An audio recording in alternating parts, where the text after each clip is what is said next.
देखिए, आज जिस प्रकार से भरत तिवारी इनकाउंटर केस आज 17 जून से लेकर के आज दिनांक तक चल रहा है, सुप्रीम कोर्ट में बहुत सारी पिटीशन से जो आई, 2 पिटीशन आई थी, इसके पहले एक दूसरी, हमारी ये दूसरी पिटीशन थी।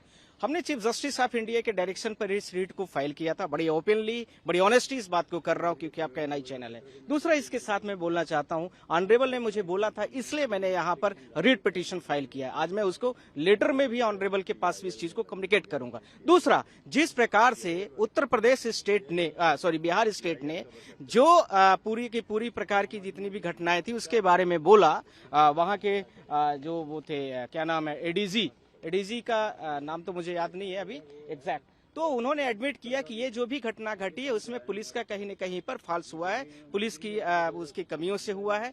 इस आधार पर पुलिस को बहुत सारे उन्होंने और एफआईआर लोकल लेवल पर लॉन्च किया। पर सवाल यह उठता है कि जो कोई भी इनकाउंटर किया जाता है, उस इनकाउंटर के लिए बिना एसपी के परमिशन के, बिना आईजी के परमिशन में, हायरार्की लेवल पर बिना डीजीपी के परमिशन के ये सब काम होते नहीं है। सवाल यह उठता है कि जब उस व्यक्ति ने पूरी पिस्टल को अपने पूरी तरीके से वो जब उसने बंद वहां पर उसको अरेस्ट, उसको पिस्टल को अपने एडमिट कर दिया और पुलिस के पास में उसको जब उसने पूरी चीजों को कर दिया, तो फिर पुलिस ने क्यों इस चीजों को लेकर के उसका इनकाउंटर किया? ये वीडियोस भी को लेकर के मैं सुप्रीम कोर्ट को आज ये दिखाना चाह रहा था। पर यह सवाल यह है कि इसके साथ में सुप्रीम कोर्ट ने बोला कि आप लोग सीधा हाई कोर्ट जाइए। सवाल यह है कि पीयूसीयू जो है वर्सेस स्टेट ऑफ महाराष्ट्र का सुप्रीम कोर्ट का जो जजमेंट है, उस जजमेंट के अकॉर्डिंगली इन्होंने स्टेट ऑफ बिहार ने कोई भी अभी तक फॉलोइंग्स, उसका जो सब्सक्रिप्शन, जो सारे उसके पॉइंट्स हैं, नहीं किया है। इसी के साथ में मैं यह भी बोलना चाह रहा हूं आज स्टेट ऑफ बिहार से, अभी मैंने कोर्ट को पूरा डेटा लेके आया हूं, ऑफिशियली ये डेटा,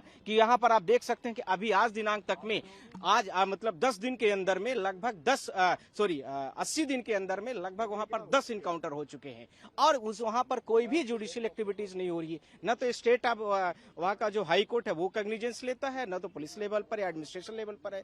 तो इसके साथ में जो हमारे एफआईआर दर्ज करने की, उसके साथ उस विभिन्न गांव के लोगों पर जो एफआईआर दर्ज है उसको पूरा कैंसिल करें, उस एफआईआर को उसको क्वैश किया जाए। और इसके साथ में जब इस प्रकार से पूरे स्टेट के लोगों को अपने कमांड में, अपने दबाव में रख लिया है, तो कौन उनके खिलाफ में और कौन इसके अगेंस्ट में पिटीशन फाइल कर सकता है? तो जाहिर सी बात है बाहरी लोग ही कर पाएंगे, वहां बिहार के लोग नहीं कर सकते। उत्तर प्रदेश में इसी प्रकार की घटनाएं घट रही हैं, वहां भी नहीं किया जा सकता। तो सवाल यह है कि देश के लोग कहां जाएंगे? जब जुडिशियली इस प्रकार से करेगी तो फिर देश में कहां पर न्याय मिलेगा आपको? स्टेट ऑफ बिहार आप हाई कोर्ट भेज रहे हैं, क्या बिहार की घटना है, इतना बड़ा कॉग्निजेंस है, स्टेट ऑफ बिहार उसमें सुमोटो वहां के चीफ जस्टिस नहीं ले सकते थे?